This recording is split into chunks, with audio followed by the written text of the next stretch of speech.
Hello students, मैं professor V सागर 21 bit education private limited में आपका स्वागत करता हूं। स्टूडेंट्स, आज हम जो टॉपिक देखने वाले हैं वो एक्चुअली जो हम लोग देख चुके हैं उसके ऊपर डिपेंडेड है। आज हम लोग देखने वाले हैं some important results that are basically logical equivalences which are already proved. So only thing you need to do is just remember these important results along with their names. ठीक है, so क्या results है वो हम लोग देखेंगे। Let's start with the first result. First result is named as idempotent law, which means that, or this law says that P and P का answer क्या आता है is equivalent to P। मतलब आपको कभी एक्सप्रेशन दिया, कंपाउंड स्टेटमेंट दिया, बड़ा कंपाउंड स्टेटमेंट दिया और वहां पे लिखा है P एंड P, तो हम लोग रिप्लेस कर सकते हैं P एंड P को सिंपली बाय P से, या फिर दूसरा है उसमें P और P, ये जो रिजल्ट है P और P, ये जो स्टेटमेंट है इसकी जगह पे हम लोग P लिख सकते हैं because these two things are logically equivalent. ठीक है, सिमिलरली नेक्स्ट है कम्यूटेटिव लॉ। कम्यूटेटिव लॉ में क्या होता है, अगर P और Q कहाँ पे लिखा है तो हम लोग उसकी जगह पे Q और P भी लिख सकते हैं, या फिर एंड के केस में भी सेम ही होता है, P एंड Q को हम लोग Q एंड P भी राइट डाउन कर सकते हैं। ठीक है, एसोसिएटिव लॉ मतलब if you are given 3 statements और तीनों भी एक सेम कनेक्टिव से, लॉजिकल कनेक्टिव से यूज की, लाइक और रहेगा या फिर एंड रहेगा, एंड या और रहेगा। अब यहाँ पे देखो 3 स्टेटमेंट है और तीनों से हम लोग क्या निकलना है, उनका रिजल्टेंट निकलना है, जैसे ट्रूथ वैल्यू निकलनी है। तो हम लोग क्या करेंगे, तीनों में से किसी 2 ही स्टेटमेंट को एट ए टाइम हम लोग क्या कर सकते हैं, कंबाइन कर सकते हैं। ठीक है, सो आप सेकेंड एंड थर्ड को कंबाइन करो, देन उसको थर्ड के साथ कंबाइन करो, या फिर first and second statement combine करके थर्ड स्टेटमेंट उसके साथ ऐड कर दो। One and the same thing, result आपको क्या मिलने वाला है, सेम मिलने वाला है। जैसे एंड के लिए एसोसिएटिव लॉ है वैसे ही और के लिए भी वो एप्लीकेबल है। Next distributive law. Distributive law मतलब P एंड Q और R।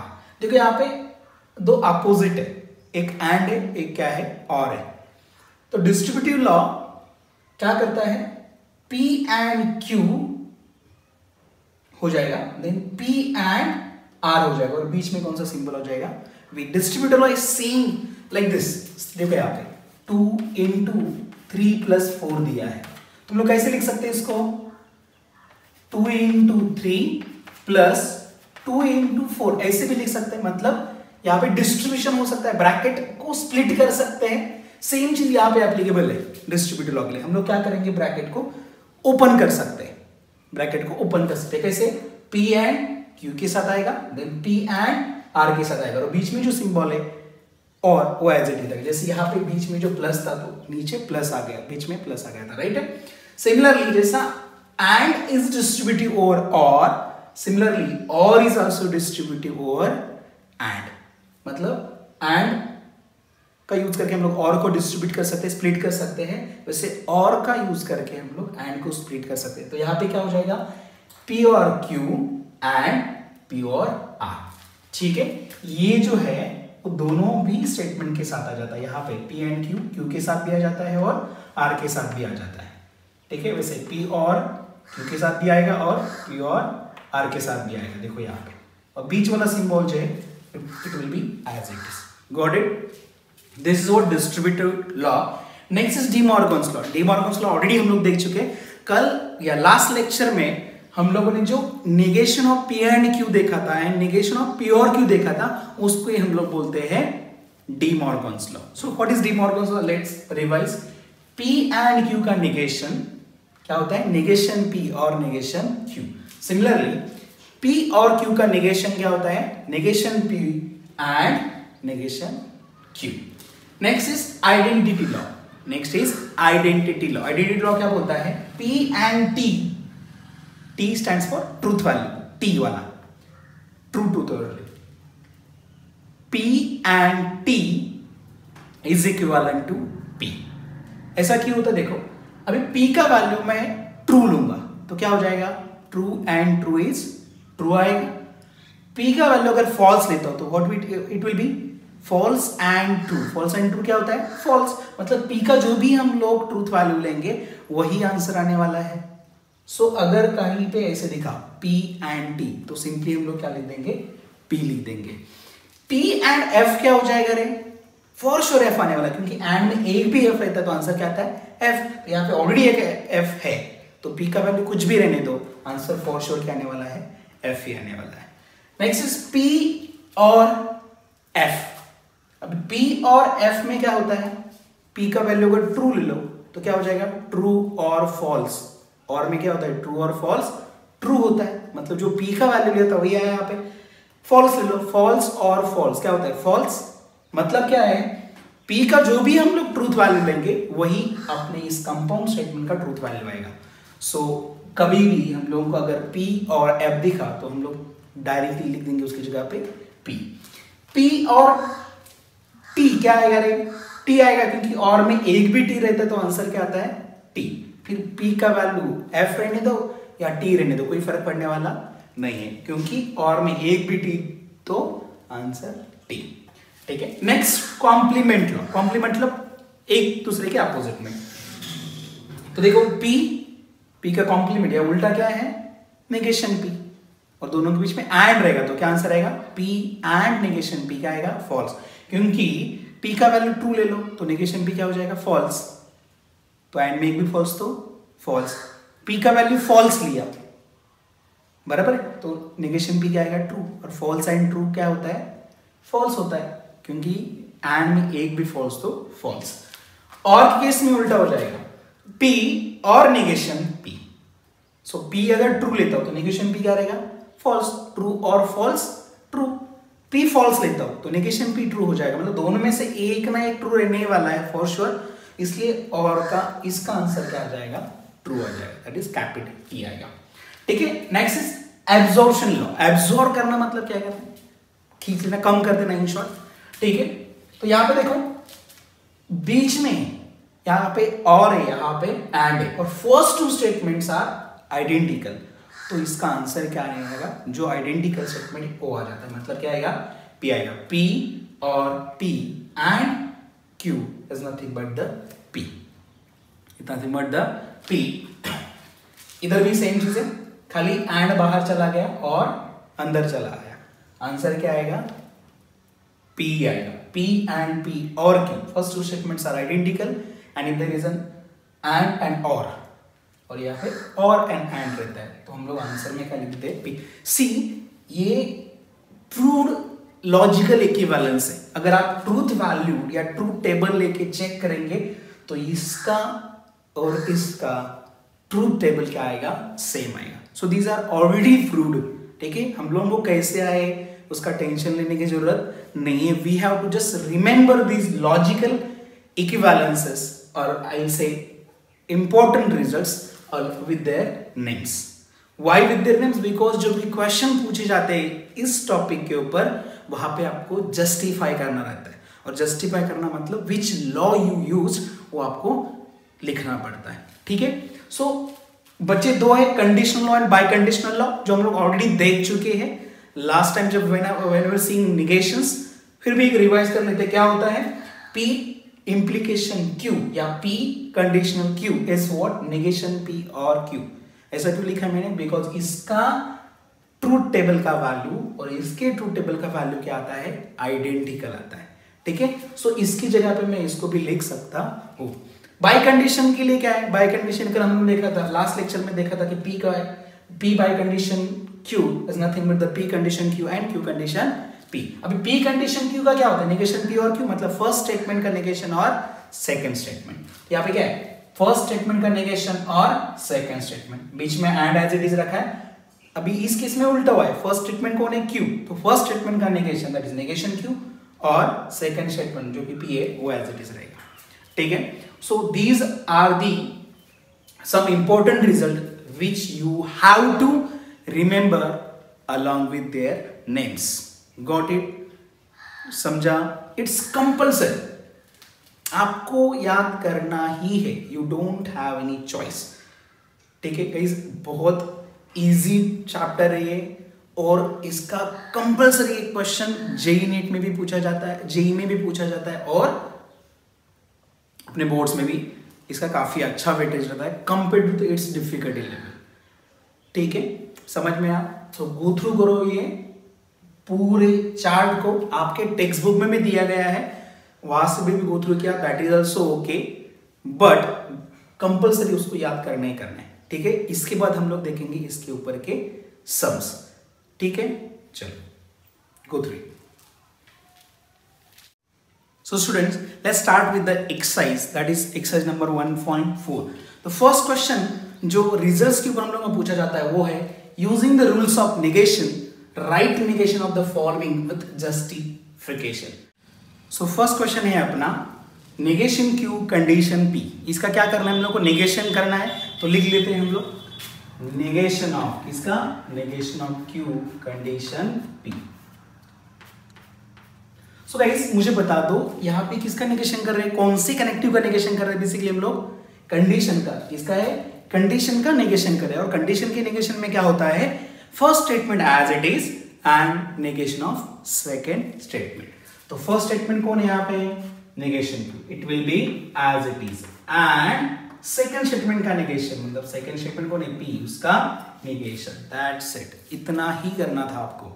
समझ में आया? Let's start with the next question. Question number 4 है, लिख लेता हूं, उसका भी नेगेशन करना है तो वो भी लिख लेते हैं हम लोग। नेगेशन ऑफ, फिर सेकंड स्टेटमेंट लिखो पूरा, नेगेशन ऑफ, फिर पूरा क्वेश्चन लिखना है P और negation Q and R। So students see, यहां पे जो पूरा ब्रैकेट एक सिंगल स्टेटमेंट को रिप्रेजेंट कर रहा है। किसको रिप्रेजेंट कर रहा है? सिंगल स्टेटमेंट को। और ये आर एक स्टेटमेंट को रिप्रेजेंट कर रहा है। दोनों के बीच में क्या है? एंड है। तो नेगेशन किसका कर रहे हैं हम लोग फिलहाल के लिए? यहाँ पे एंड का पहले करेंगे। तो एंड का नेगेशन क्या होता है? फर्स्ट स्टेटमेंट का नेगेशन और सेकंड स्टेटमेंट का नेगेशन। तो चलो ये लिख दो, यहाँ पे फर्स्ट स्टेटमेंट का काम कौन कर रहा है? ये।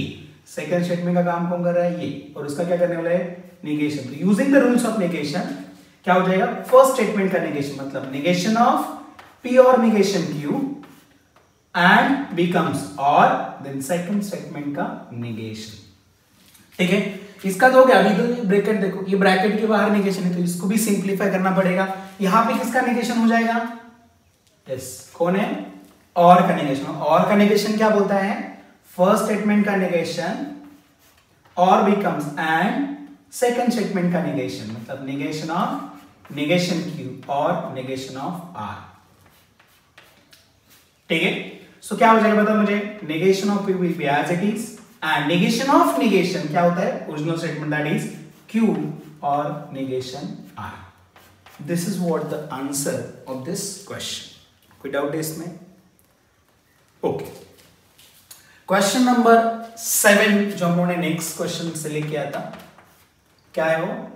P और negation Q condition P and negation Q, इसका करना है मुझे नेगेशन। तो मैंने स्क्वायर ब्रैकेट कर दिया पूरे क्वेश्चन को और उसके बाहर लिख दिया नेगेशन। ठीक है, तो लेट्स सी, यहां पे फर्स्ट किसका नेगेशन होने वाला है? This bracket will behave like a single statement, this bracket will behave like a single statement, और बीच में कौन सा साइन है? कौन सा कनेक्टिव है? कंडीशन। और कंडीशन का नेगेशन क्या होता है? First statement as it is. तो फर्स्ट स्टेटमेंट कौन है? P और negation Q it as it is, बाद में आता है एंड, और जो सेकंड स्टेटमेंट है उसका negation. So negation of P and negation of Q। कोई डाउट इसमें? So first statement as it is लिखना है एंड इसका नेगेशन करना। और ये नेगेशन किसका होने वाला है यहाँ पे? एंड का। और एंड का नेगेशन क्या होता है? फर्स्ट स्टेटमेंट का नेगेशन एंड बिकम्स और सेकेंड स्टेटमेंट का नेगेशन मतलब नेगेशन ऑफ नेगेशन Q। सो क्या हो जाएगा बोलो? P और negation Q and negation of P और नेगेशन नेगेशन गेट कैंसल, तो क्या हो जाएगा? Q। समझ में आया? इसमें किसी को कुछ डाउट है क्या रे? यहां तक इसका सिंप्लीफिकेशन हो गया। स्टूडेंट्स और एक क्वेश्चन लिया मैंने, स्टूडेंट्स और एक क्वेश्चन लिया मैंने, क्वेश्चन नंबर 8 अपने टेक्स्ट बुक में से, वो है नेगेशन ऑफ P और नेगेशन ऑफ Q और P एंड नेगेशन Q। इसका नेगेशन करना है तो क्या करूंगा मैं, बोलो स्क्वायर ब्रैकेट के अंदर लिख दूंगा सबको और आगे लिख दूंगा नेगेशन। सो नेगेशन के रूल्स अप्लाई करना शुरू कर देते हैं। यहाँ पे किसका होने वाला है, दिस कंपाउंड स्टेटमेंट एक है, ये ब्रैकेट एक कंपाउंड स्टेटमेंट की, ये ब्रैकेट एक स्टेटमेंट की तरह बिहेव करेगा, ये ब्रैकेट एक स्टेटमेंट की तरह बिहेव करेगा, बीच में क्या है और है, और का क्या कर रहे हैं हम लोग, नेगेशन। और का नेगेशन क्या रहता है, फर्स्ट स्टेटमेंट का नेगेशन, मतलब नेगेशन ऑफ नेगेशन P और नेगेशन Q, क्लियर है, और becomes and then second statement का नेगेशन, तो P negation of P and negation of Q। चलो इसका क्या हो जाएगा नेगेशन, ये कौन है यहाँ पे, और वाला स्टेटमेंट, यहाँ पे कौन है एंड वाला स्टेटमेंट, यहाँ पे और का नेगेशन हो जाएगा, यहाँ पे एंड का नेगेशन हो जाएगा। चलो लिख देते हैं इसको, मैं ब्रैकेट के अंदर लिख देता हूं तो क्लियर हो जाएगा मोरली। नेगेशन, और का नेगेशन क्या होता है, फर्स्ट स्टेटमेंट का नेगेशन, मतलब नेगेशन ऑफ नेगेशन P और becomes and then negation of second statement which is again a negation Q। ये एंड एज इट इज, यहाँ पे क्या करने वाले हैं, एंड का नेगेशन। तो एंड का नेगेशन क्या होता है, फर्स्ट स्टेटमेंट का नेगेशन, मतलब negation of P and becomes और नेगेशन ऑफ सेकंड स्टेटमेंट, मतलब negation of negation Q।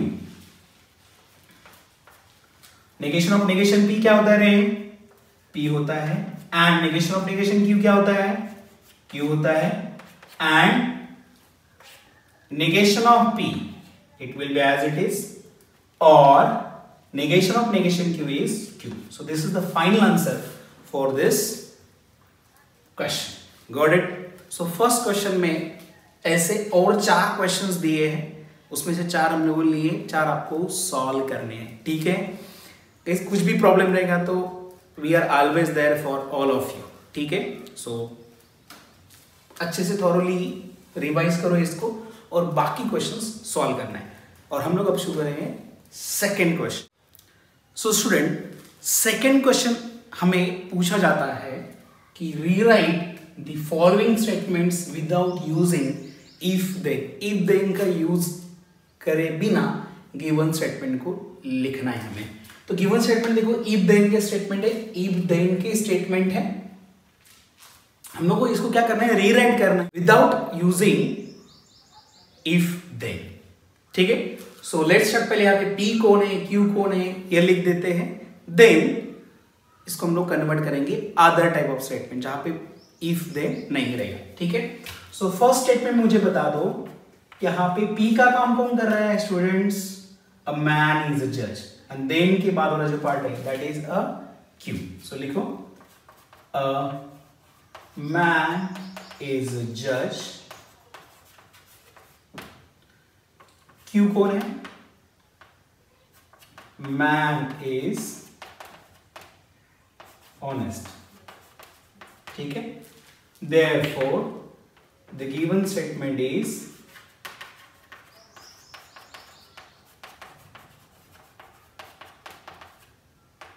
P condition Q statement, बराबर है। बट हमें पता है क्या, P कंडीशन Q को हम लोग नेगेशन ऑफ P और Q करके भी तो लिख सकते हैं, कंडीशनल लॉ, राइट। सो ये मतलब इफ देन वाला स्टेटमेंट है, पर ये इफ देन वाला स्टेटमेंट है क्या, नहीं है, पर दोनों का मीनिंग तो सेम ही है ना, है कि नहीं। सो इस स्टेटमेंट को हम लोग ऐसे करके भी लिख सकते हैं, करेक्ट है। तो लिख देते हैं गिवन स्टेटमेंट को, जो इफ देन वाला स्टेटमेंट है उसको इस वाले स्टेटमेंट के फॉर्म में। तो उसके लिए हमें करना क्या पड़ेगा, हम लोग को फर्स्ट स्टेटमेंट जो है उसका नेगेशन लिखना पड़ेगा, बाद में और and second statement as it is लिखना है। So let's write, therefore the given statement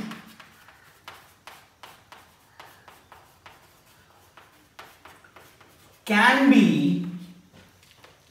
written as कैसे लिख सकते हैं, negation of first statement, मतलब क्या है, a man is not, negation मतलब not आएगा उसमें, a judge, बीच में क्या है, और he is honest. Second statement को चेंज नहीं करना है, it will be as it is. A man is not a जज और ही इज ऑनेस्ट। समझ में आया कैसे करना है? सेम चीज यहां पे भी अप्लाई करने वाले हैं हम लोग। तो यहां पे पी का काम कौन कर रहे हैं? बोलो, इफ के बाद वाला पार्ट टिल देन, मतलब कौन?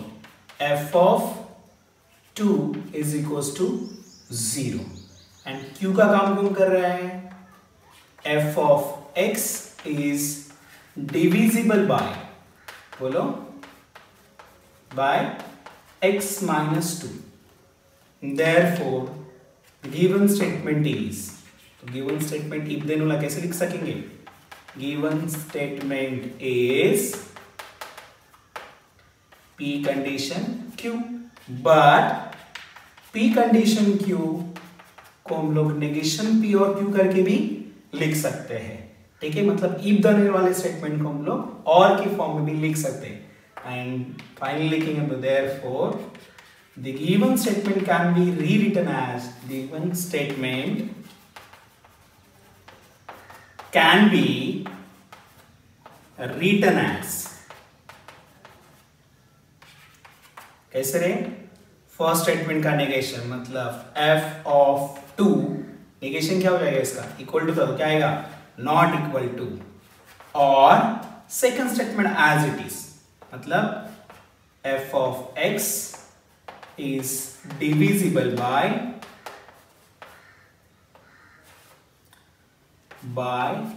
x minus 2, ठीक है? That's it. एक ही क्वेश्चन, इसके अलावा 3 क्वेश्चन है, उसमें से 2 मैंने कर लिए हैं, एक आपको होमवर्क में करना है, ठीक है? So let's start question number 3। So student, question number 3 हमें पूछा जाता है, without using truth table prove that कि left hand side equal to right hand side, left hand side equal to right hand side, ठीक है? इसको आप 2 तरीके से सॉल्व कर सकते हैं, लेफ्ट हैंड साइड लेके राइट हैंड साइड दिखा दो, या राइट हैंड साइड लेके लेफ्ट हैंड साइड दिखा दो। Choice is completely yours. और एक चीज यहां पे मेंशन करना है आपको कि which rule, which result you have used, ठीक है? So let's start with the first. मैं यहां पे लेफ्ट हैंड ही ले लेता हूं। क्या है? P बाय कंडीशन Q, ठीक है? P बाय कंडीशन Q को हम लोग कैसे लिख सकते हैं, बताओ मुझे। हम लोगों ने देखा था बाय कंडीशनल लॉ में क्या लिख सकते हैं? P condition Q and Q condition P। यहां पे क्या लिखेंगे? Bye conditional law. कौन सा? बाय कंडीशनल लॉ यूज किया हम लोग यहां पे, ठीक है? सेकेंड, अब P कंडीशन Q को कैसे लिख सकते हैं?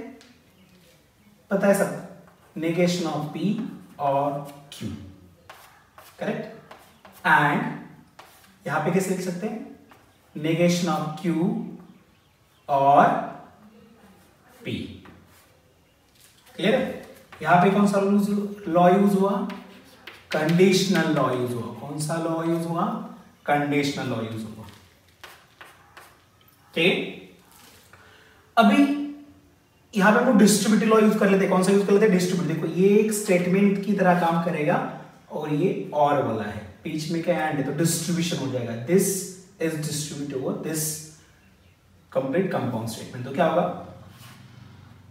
ये एंड दिस और A and this, second statement. Do you remember? P and Q और R रहते तो क्या लिखते? P and Q, P and R लिखते थे ना। तो यहाँ पे P की जगह पे क्या है? नेगेशन P और Q है, तो हम लोग लिखेंगे नेगेशन P और Q एंड ये statement that is negation Q, ठीक है? बीच वाला एज इट इज और देन फिर ये P के साथ आएगा, तो क्या होगा? नेगेशन ऑफ P और Q, बोलो, एंड P। कौन सा लॉ यूज हो रहा है यहाँ पे? बोलो फटाफट। यहाँ पे लॉ यूज हुआ डिस्ट्रीब्यूटिव लॉ। कौन सा? डिस्ट्रीब्यूटिव क्लियर है? चलो इसको सिंप्लीफाई कर लेते हैं। यहाँ पे क्या करेंगे, अगेन डिस्ट्रीब्यूटिव लॉ अप्लाई करेंगे तो क्या हो जाएगा बोलो, उल्टा वाला करना, negation Q and negation P, so negation P and negation Q, और बीच में ऐसे फिर इसके साथ क्या होगा, Q एंड नेगेशन Q।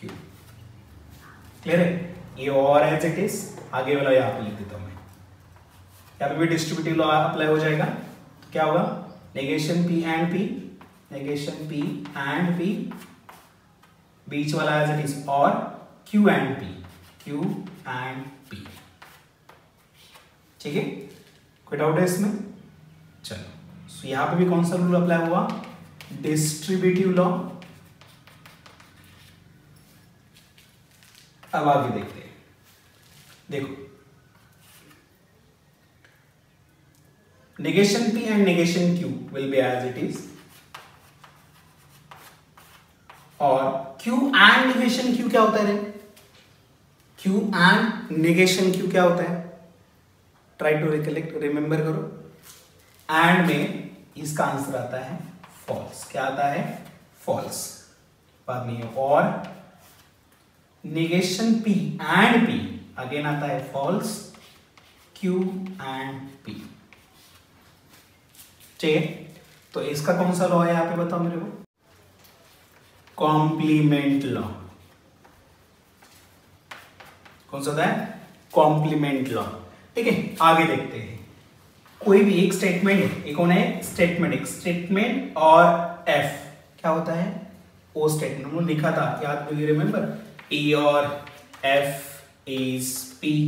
तो यहाँ पे क्या आ जाएगा? इसकी जगह पे स्टेटमेंट है तो हम लोग वो लिख देंगे। ठीक है, so negation P and negation Q और F क्या आएगा? ओरिजिनल स्टेटमेंट आएगा, ये स्टेटमेंट आएगा। ठीक है, तो यहाँ पे क्या लिखा मैंने? Negation P and Q, negation Q, negation P and negation Q, और F is what? Negation P and negation Q। बीच में और F और P भी लिखेंगे तो भी आंसर क्या आने वाला है? P भी आएगा, क्योंकि ये क्या है? कॉम्प्लीमेंट है। ठीक है, सो यहां पे मैं लिख देता हूं, इसका आंसर क्या आएगा? Q एंड P आएगा। तो रीजन मैंने बताया कौन सा है? Identity law. कौन सा? Identity law. और लास्ट में Q एंड P को मैं P एंड Q लिख सकता हूं। So negation P and negation Q, और इधर क्या होगा? P and Q। इसको क्या बोलते हैं हम लोग? Commutative law. क्या बोलते हैं? Commutative law. चाहिए तो आप इसको फिर से ऐसा भी लिख सकते हो, चॉइस इज यूअर्स। तो अगर लिखा तो आंसर आएगा P एंड Q, और negation of P and negation Q, यहाँ पे भी सेम ही लॉ रहेगा, कम्यूटेटिव लॉ। ठीक है, this is how we can get the right hand side of this equation. तो देखो सब राइट है, हो गया प्रूव। कोई डाउट है इसमें? ठीक है, अगेन देखो मैंने क्या क्या किया, हम लोग एक बार शॉर्ट में फास्ट रिवाइज करते क्या क्या मैंने इसको स्प्लिट किया, जो कि बाई कंडीशनल लॉ के हिसाब से था। देन नेक्स्ट क्या कर लिया? P कंडीशन Q को हम लोगों ने कंडीशनल लॉ के हिसाब से नेगेशन P और Q, और यहाँ पे नेगेशन Q और P लिख दिया conditional law. Then distributive law is क्या? इसको इस ब्रैकेट के साथ डिस्ट्रीब्यूट कर लिया, सो ये डिस्ट्रीब्यूशन हो गया, मैंने लिख दिया पे डिस्ट्रीब्यूशन लॉ। ठीक है, नेक्स्ट यहाँ पे फिर से डिस्ट्रीब्यूशन हो गया, नेगेशन Q एंड का इस ब्रैकेट के ऊपर डिस्ट्रीब्यूशन होता है, ये पीछे ही रहेगा इसके, ये इसके साथ भी आएगा, ये इसके साथ भी आएगा। ठीक है, सो क्या हो गया? Negation P and negation Q और Q एंड नेगेशन Q। तो Q एंड नेगेशन Q क्या होता है? F होता है, और यहाँ पे नेगेशन P एंड P क्या होता है? F होता है। तो ये कौन से लॉ के हिसाब से हो? कॉम्प्लीमेंट लॉ के हिसाब से हो गया। देन यहाँ पे आइडेंटिटी लॉ किया। आइडेंटिटी लॉ क्या बोलता है? यहाँ पे देखो ये कौन सा है? आइडेंटिटी लॉ है, P और F is P and F और P इज ऑल्सो P। सो उसके हिसाब से मैंने यहाँ पे कर लिया, करेक्ट? ये चला जाएगा और यहाँ पे ये चला जाएगा, ये बचेगा। इसको हमने क्या कर लिया? कम्यूटेटिव लॉ इसको करके उल्टा कर लिया, तो Q and P can be written as P and Q। और फिर अपने को ऐसा नहीं चाहिए, अपने को ये जो स्टेटमेंट यहाँ पे चाहिए और ये जो स्टेटमेंट यहाँ पे चाहिए, तो उन्होंने फिर अगेन कम्यूटेटिव लॉ अप्लाई कर लिया और जिस फॉर्मेट में चाहिए था अपने को राइट हैंड साइड को, उस फॉर्मेट में हमने उसको लेके आए। ठीक है, this is what the answer for first question without using truth table. So guys अभी सेकंड क्वेश्चन देखते हैं। क्वेश्चन नंबर 3 आपके टेक्स्ट बुक का हम लोगों ने यहाँ पे लिया है, उसका लेफ्ट हैंड साइड लेके हम लोग राइट हैंड साइड दिखाएंगे। तो लेफ्ट हैंड साइड क्या बोलो, P and Q और negation P and Q और P and negation Q है। ठीक है, चलो अप्लाई करते हैं अपने लॉज।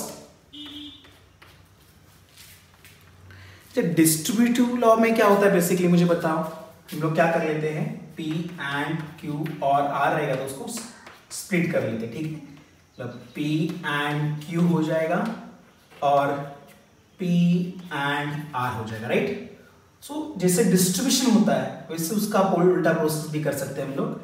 P and को कॉमन निकाल के ऐसे लिख सकते हैं।